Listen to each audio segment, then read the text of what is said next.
Bonjour et bienvenue. Merci de m'accompagner dans la découverte des actualités du jour.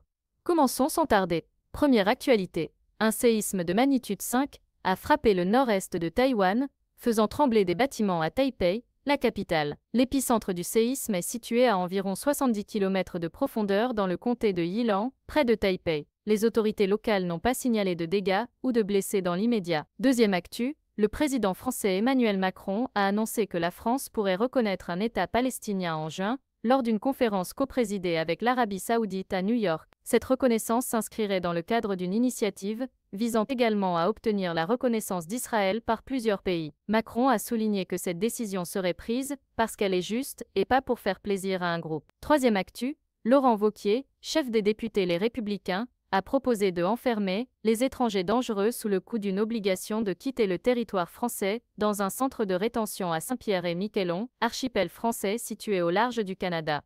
Selon lui, cette mesure viserait à exercer une pression sur ces individus pour qu'ils acceptent de retourner dans leur pays d'origine, en raison des conditions climatiques rigoureuses de l'archipel. Cette proposition a suscité une vive polémique au sein de la classe politique française. Manuel Valls, ministre des Outre-mer, a dénoncé cette idée en déclarant que Saint-Pierre-et-Miquelon, c'est la France, pas une prison ou un centre de rétention. Marine Le Pen, leader du Rassemblement national, a également critiqué cette proposition, affirmant que la place des OQTF, c'est dans leur pays, sûrement pas dans un territoire français. Malgré les critiques, Laurent Wauquiez a maintenu sa position, affirmant sur X, les OQTF dangereux à Saint-Pierre-et-Miquelon, je signe et persiste. Quatrième actu. Pour échapper à la solitude et éviter la maison de retraite, 14 seniors ont décidé de vivre ensemble dans une grande maison partagée en Gironde. Âgés de 60 à 85 ans, ils ont acquis collectivement une ancienne colonie de vacances à Saint-Michel de Castelnau, transformée en habitat participatif. Chacun dispose de son espace privé, tout en partageant des lieux communs. Ce mode de vie favorise l'entraide, la convivialité et le maintien de l'autonomie. Inspiré par des modèles similaires en Europe du Nord,